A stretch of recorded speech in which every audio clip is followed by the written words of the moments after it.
आज पढ़ते हैं वायुमंडल। वायुमंडल यानी एटमॉस्फेयर। वायुमंडल के संगठन कौन कौन से हैं, मतलब इसके अवयव। प्रमुख गैस, धूलकण और जलवाष्प। प्रमुख गैस में आते हैं नाइट्रोजन, ऑक्सीजन, आर्गन, कार्बन और नियॉन, कार्बन डाइऑक्साइड और नियॉन, जिसमें इन सभी का परसेंटेज दिया है। नाइट्रोजन 78%, ऑक्सीजन 20.9% यानी 21% के आसपास, आर्गन 9%, 0.9% यानी 1% के आसपास, कार्बन डाइऑक्साइड 0.04% जो पहले 3% था, और नियॉन 0.001%। जो नियॉन और कार्बन है ये अस्थिर गैस है, मतलब इसका वृद्धि वायुमंडल में होता रहता है, जबकि नाइट्रोजन, ऑक्सीजन और आर्गन स्थिर गैस है जिसका पुनः चक्रण होता रहता है। और ये इसमें दिया है कि सनलाइट जो है, सन का लाइट लघु तरंग के रूप में आता है पृथ्वी पर, और फिर पृथ्वी द्वारा विकिरण के रूप में दीर्घ तरंग के रूप में इसे प्रवर्तित कर दिया जाता है। और यही ग्रीन हाउस इफेक्ट तब होता है जब वही दीर्घ तरंग वापस पृथ्वी पर आ जाए, मतलब बाहर नहीं जा पाता है। लघु तरंग तो पृथ्वी पर आ जाते हैं, लेकिन उस ग्रीन हाउस के बाहर वो जा नहीं पाते हैं दीर्घ तरंग, इसी को कहते हैं ग्रीन हाउस इफेक्ट। और यही ग्रीन हाउस गैसें होती हैं carbon dioxide, methane, ozone. Ozone भी लघु तरंग को अवशोषित करता है, नियॉन और जेनॉन। इनके कारण ग्रीन हाउस इफेक्ट आते हैं वायुमंडल में। अब गैस कौन कौन से है, तो नाइट्रोजन गैस ये अमीनो एसिड का निर्माण करता है जो कि प्रोटीन बनाने के लिए उपयोगी होता है। ऑक्सीजन पेड़ पौधों से द्वारा उत्सर्जित किया जाता है। आर्गन ये गैस निष्क्रिय गैस है जो प्रायः बल्ब को भरने में यूज होता है। और CO2 दहन और निर्वनीकरण के कारण बढ़ रहा है। ये प्रमुख परिवर्तनशील गैस है जिसके कारण ग्लोबल वार्मिंग होता है। जलवाष्प क्या है, तो जलवाष्प वायुमंडल का एक अवयव है। विषुवत वृत्त से ध्रुवों की ओर जाने पर जलवाष्प की मात्रा घटती है, मतलब विषुवत रेखा से ध्रुव पर जाएंगे तो उष्णकटिबंध में यह 4% होता है, जबकि शुष्क प्रदेशों में यह 1% तक होता है। इसका मतलब प्रतिशत 1% से 4% तक इसका आयतन में हेराफेरी होता रहता है। जलवायु को स्थिर और अस्थिर करने में जलवाष्प की प्रमुख भूमिका है। ये मतलब जलवाष्प ही हवा को गर्म और ठंडा करने में मदद करता है, और गर्म हवा और ठंडा हवा के कारण ही उच्च दाब और निम्न दाब बनते हैं, जिसके कारण वायु की गति होती है। धूलकण क्या है, तो धूलकण आर्द्रताग्राही नाभिक की तरह कार्य करता है जो वायुमंडल में जलवाष्प के संघनन में मदद करता है। इस प्रक्रिया से बादल का निर्माण होता है, मतलब न्यूक्लियाई के रूप में कार्य करता है, जिस पर हम वायु जलवाष्प संघनित होकर बादल बनते हैं और वर्षा होती है। धरातल के निकट जलवाष्प के छोटे कणों के धूल कणों पर संघनन से कोहरे का निर्माण होता है।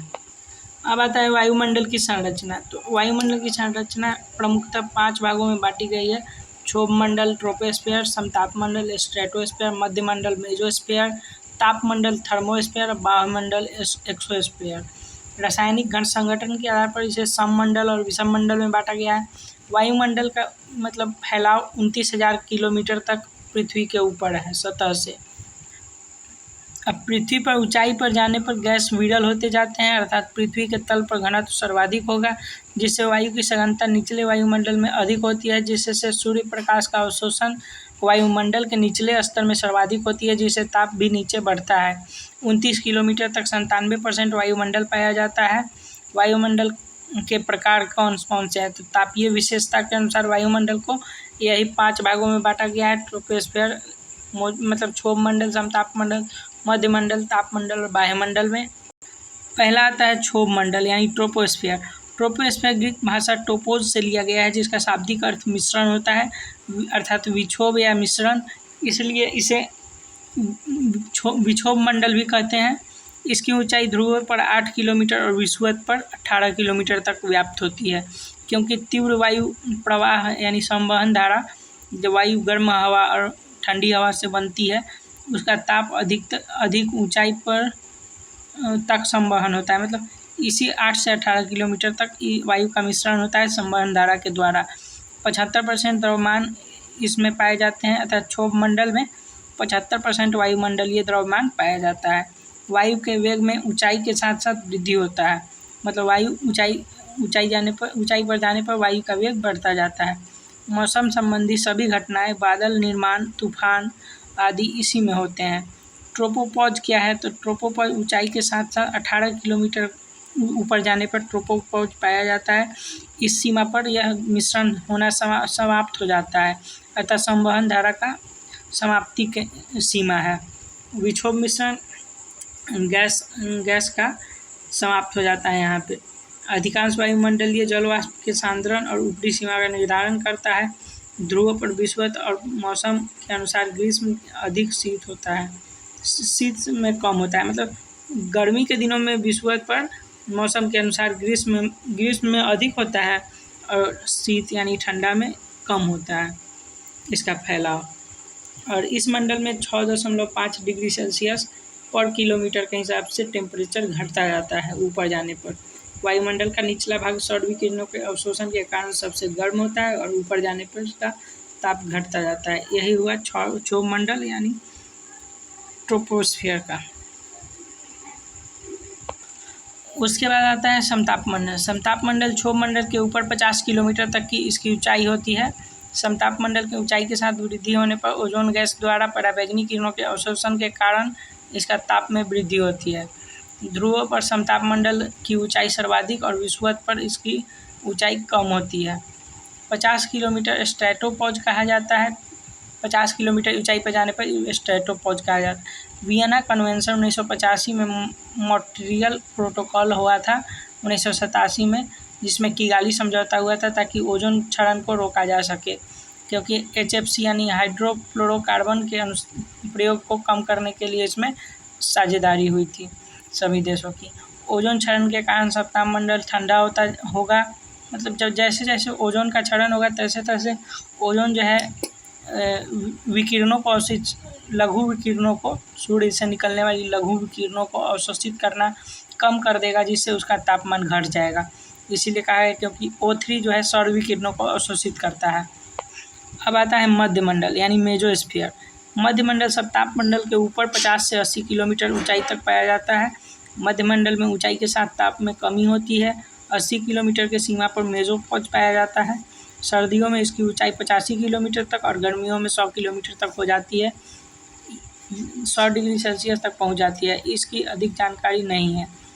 अब आता है थर्मोस्फीयर। थर्मोस्फीयर या तापमंडल 80 से 400 किलोमीटर तक ऊंचाई तक होता है। इसके अधिक ऊर्जावान तरंगे जैसे एक्स किरण, गामा किरण और अल्फा बीटा गामा किरणों का गैस को अवशोषित कर लेती हैं, जिससे उन पर अधिक आयनित होकर गर्म हो जाती हैं।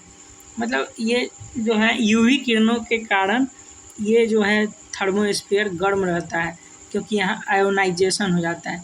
इसलिए इनका तापमंडल की महत्ता कम्युनिकेशन के स्तर से बहुत अच्छी हो जाती, महत्वपूर्ण है, क्योंकि यहाँ आयन विद्यमान रहते हैं, जिससे रेडियो वेव वापस भेजे जा सकते। आयन विद्यमान रहते हैं जिससे यहाँ पे रेडियो वेव्स वापस भेज देती है। इसकी ऊपरी सीमा 1500 डिग्री सेल्सियस तक गर्म होती है। इसकी अधिक तापमान के कारण उल्का पिंडों से पृथ्वी की रक्षा करती है। मतलब ये अधिक तापमान होती है जिसके कारण पृथ्वी के उल्का पिंडों को ऊपर ही जला देती है। और पांचवा है वायुमंडल। वायुमंडल है एक्सोस्फीयर। पृथ्वी के मैग्नेटिक फील्ड द्वारा आकर्षित अवशोषित कण पाए जाते हैं। इसमें अरोरा बोरियलिस और उत्तर में और अरोरा ऑस्ट्रेलियस दक्षिण में पाया जाता है। मतलब अरोरा बोरियलिस और अरोरा ऑस्ट्रेलिस ये दोनों उत्तरी ध्रुव और दक्षिणी ध्रुव में पाए जाते हैं, जो ध्रुव ज्योति के नाम से विख्यात है। मतलब जो मैग्नेटिक फील्ड होता है उसके कारण आयोनाइजेशन के कारण रंगीन आकाश हो जाता है रात में, उसी को कहते हैं अरोरा बोरियलिस, जो उत्तरी ध्रुव पर होगा, और अरोरा ऑस्ट्रेलिस जो दक्षिणी ध्रुव पर होगा। अरोरा का निर्माण चुंबकीय तूफान के कारण सूर्य की सतह से विसर्जित इलेक्ट्रॉन तरंगों के पृथ्वी पर चुंबकीय क्षेत्र के साथ अभिक्रिया करने के कारण होती है। ध्रुवों पर चमकीला धुआं की तरह दिखती है, इसलिए इसे चमकीला ज्योति के नाम से भी जाना जाता है। रासायनिक आधार पर सममंडल यानी होमोस्फीयर और विषम मंडल यानी हेट्रोस्फीयर के रूप में वायुमंडल को बांटा गया है। पृथ्वी की सतह के ऊपर 90 किलोमीटर तक सममंडल पाया जाता है, यानी होमोस्फीयर, अर्थात इस मंडल में सभी गैस पाए जाएंगे जो गैस वायुमंडल में विद्यमान रहते हैं। सिर्फ ऊंचाई के साथ सघनता कम होती है, लेकिन वायुमंडल के सभी गैस पाए जाते हैं, जबकि विषम मंडल में ऐसा नहीं होता है। इसका विस्तार 90 किलोमीटर से 10,000 किलोमीटर तक होता है और इसमें सभी गैस जो हैं परत दर परत पाए जाते हैं। मतलब एक परत में कोई और गैस होगा तो दूसरी परत में कोई और गैस। ऊंचाई के अनुसार इसमें सघनता के साथ साथ गैसों का भी अलग अलग होना निश्चित होता है, इसलिए ये अलग अलग परत में पाए जाते हैं। वायुमंडल का तापन एवं शीतलन क्या कारण है? तो वायुमंडल के तापन एवं शीतलन के 4 कारण हैं: विकिरण, संवहन, अभिवहन और चालन। विकिरण क्या है? तो विकिरण इस प्रक्रिया के अंतर्गत ताप का स्थानांतरण इलेक्ट्रोमैग्नेटिक रेडिएशन के थ्रू, यानी विद्युत चुम्बकीय विकिरणों द्वारा अंतरिक्ष से सीधे वातावरण में होता है। विकिरण में विद्यमान फोटोन कण जो सूर्य से आते हैं, वायुमंडल में वायु कणों से टकराते हैं और ऊर्जा का स्थानांतरण होता है। कोई भी वस्तु गर्म हो या ठंडी नियमित रूप से विकिरण उत्सर्जित करती है। इस विकिरण का तरंगदैर्घ्य वस्तु के सतह के ताप के आधार पर निर्भर होता है। मतलब जो वस्तु जितना अधिक ताप का होगा उसका जो तरंग होगा उससे निकलने वाली विकिरण जो होगी उतनी ही लघु होगी। लघु विकिरण का मतलब है अधिक ताप और दीर्घ विकिरण का है मतलब कम ताप। यही अंदर नीचे दिया है। पृथ्वी की सतह सूर्य की अपेक्षाकृत ठंडी होती है, जिसके कारण वायुमंडल के दीर्घ तरंगों के रूप में ऊर्जा विकिरित करती है, जिसे पार्थिव किरण या टेरेस्ट्रियल रेडिएशन कहते हैं। वायुमंडल लघु तरंग के लिए पारदर्शी होता है, जबकि दीर्घ तरंगों के लिए अपारदर्शी होता है, जिससे CO2 ग्रीन हाउस गैस अवशोषित कर लेती हैं दीर्घ तरंग को, और इस प्रकार वायुमंडल में मुख्यतः पार्थिव विकिरण से ही अप्रत्यक्ष रूप से गर्म होता है। एक वस्तु जितनी गर्म होगी वह उतना ही अधिक ऊर्जा का विकिरण उत्सर्जन करेगा और उसका तरंगदैर्घ्य उतना ही लघु होगा। इस ऊर्जा का कुछ हिस्सा ताप के रूप में और तथा कुछ हिस्सा प्रकाश के रूप में दिखाई देता है। और दूसरा है संवहन। संवहन या कन्वेक्शन जिसे कहते हैं। इस प्रक्रिया में ऊर्जा को स्वयं अणुओं की गति द्वारा स्थानांतरित किया जाता है। ऊर्जा पृथ्वी के संपर्क में आने वाली वायु गर्म होकर धाराओं के रूप में ऊपर लंबवत उठती है और वायुमंडल में ताप का संचरण करती है। वायुमंडल की लंबवत तापन की इस प्रक्रिया को संवहन कहते हैं।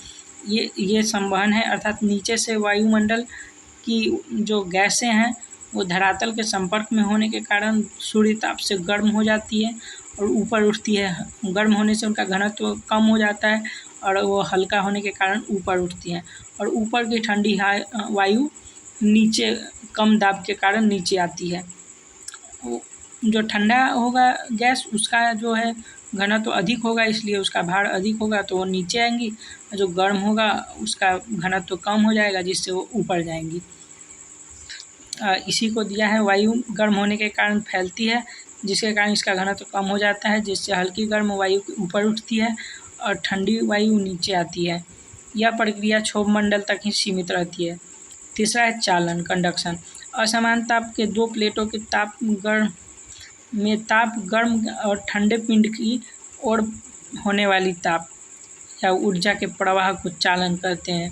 मतलब असमान ताप अगर होगा, कोई वस्तु गर्म होगी कोई वस्तु ठंडा होगा और दोनों एक संपर्क में आएंगे तो गर्म वस्तु से ठंडा वस्तु में ताप का स्थानांतरण होगा और वो स्थानांतरण तब तक होता रहेगा जब तक दोनों का टेम्परेचर समान नहीं हो जाता है। पृथ्वी के सतह के संपर्क में वायु में यह क्रिया द्वारा ताप बढ़ता है। मतलब यही क्रिया जब वायु के संपर्क में होती है तो वायु का भी ताप बढ़ता है, इसे चालन कहते हैं। पांचवा है अभिवहन या एडवेक्शन। ये वायु की क्षैतिज संचलन से होने वाली तापीय स्थानांतरण अभिवहन कहलाता है। मतलब जब वायु का ताप क्षैतिज रूप में स्थानांतरण होगा तो वायु वो अभिवहन कहलाएगा, और जब ऊर्ध्वाधर या लंबवत होगा तो उसको संवहन कहेंगे। गर्म स्थान से उत्पन्न गर्म वायु जैसे लू स्थान गर्म वायु गर्म करेगी स्थान को और ठंडे स्थान से उत्पन्न ठंडी वायु उस स्थान को ठंडा करेगी। ठंडी वायु को गिजार्ड और गर्म वायु को लू कहते हैं। ये मतलब क्षैतिज गति करेगा। अभिवहन में जो है वो वायु ठंडा हो या गर्म वो क्षैतिज गति करता है, उसको अभिवहन करते हैं। और क्षैतिज गति करके एक से स्थान से दूसरे स्थान को अपने मतलब टेम्परेचर के अनुसार वो अनुकूल करती है। गर्म होगा तो गर्म करेगी, ठंडा होगा तो ठंडा करेगी। ताप को प्रभावित करने वाले कारक। ताप को प्रभावित करने वाले कुछ निम्नलिखित कारक हैं, जैसे अक्षांशीय स्थिति, मतलब उच्च अक्षांश पे रहेगा तो वो ध्रुव की ओर ठंडा हो जाएगा। अगर निम्न अक्षांश पे रहेगा तो उसका टेम्परेचर अधिक होगा। सागर की दूरी और महासागरीय धाराएं, मतलब सागर के पास होगा तो उसका टेम्परेचर जो है दैनिक टेम्परेचर का अंतर कम होगा, क्योंकि वहाँ थल समीर और जल समीर चलते, सागर समीर और थल समीर चलेंगे तो उससे जो है टेम्परेचर मेंटेन रहेगा। सागर तल से ऊंचाई, अर्थात ये तो हम जानते हैं कि 6.5 डिग्री सेल्सियस प्रति किलोमीटर के हिसाब से ऊपर जाने पर टेम्परेचर घटता है, तो ये भी एक मुख्य कारण है। सागर तल से जितना ऊंचाई होगा उस अनुसार उस स्थान का टेम्परेचर होगा। ढाल छाया अभिमुखन, मतलब ढाल पहाड़ के ऐसे जैसे उत्तर दक्षिण, अगर पहाड़ पे सूर्य का किरण दक्षिण से आ रहा होगा तो उत्तर की ओर तो छाया होगा, तो उसी को कह रहा है छाया ढाल या छाया अभिमुखन, जिसमें जहाँ प्रकाश पड़ेगा सूर्य का वो स्थान गर्म होगा और वही पहाड़ या पर्वत के विपरीत दिशा जहाँ सूर्य का प्रकाश नहीं पड़ेगा वहाँ अपेक्षाकृत कम तापमान होगा। धरातलीय सतह की प्रकृति, तो धरातल की सतह कैसी होगी, मतलब जहाँ जैसे बर्फ़ होगा तो वहाँ की प्रकृति है कि अधिकतर जो प्रकाश किरणें हैं उसको एल्बिडो इफेक्ट के कारण वो परावर्तित कर देगा, उसका एल्बिडो ज़्यादा होगा। और जो मतलब काला मिट्टी होगा या रेतीला होगा वो अवशोषण ज़्यादा करेगा टेम्परेचर का और सूर्य विकिरणों का। वायु राशि का संचरण, मतलब वायु राशि का वही मतलब है कि उच्च दाब से वायु राशि दो जगह यानी 23-23.5 डिग्री से 30 डिग्री तक और 60 डिग्री से 90 डिग्री, ये दोनों जो पृथ्वी के स्थान हैं या अक्षांश हैं, इस अक्षांश पे गर्म वायु राशि और ठंडी वायु राशि उत्पन्न होती है। 60 डिग्री से 90 डिग्री पर ठंडी वायु राशि उत्पन्न होगी, 23 डिग्री 23.5 डिग्री से 30 डिग्री पर गर्म वायु राशि उत्पन्न होगी। अर्थात पूरे पृथ्वी पर 4 जगह उत्तर और दक्षिणी गोलार्ध में 23 से 30 डिग्री अक्षांश गर्म हवा अर्थात लू और 60 से 90 डिग्री अक्षांश ठंडी हवा अर्थात ब्लिजर्ड। यही दो अक्षांश पृथ्वी के उच्च दाब के क्षेत्र हैं, जहाँ से कर्क रेखा और मकर रेखा से उच्च दाब के कारण वायु का राशि उत्पन्न होता है, गर्म वायु राशि और ठंडी वायु राशि। तो ये भी मुख्य कारण है कि वायु राशि जैसा वहाँ होगा उसका स्थान का ताप भी उसी तरह सा होगा।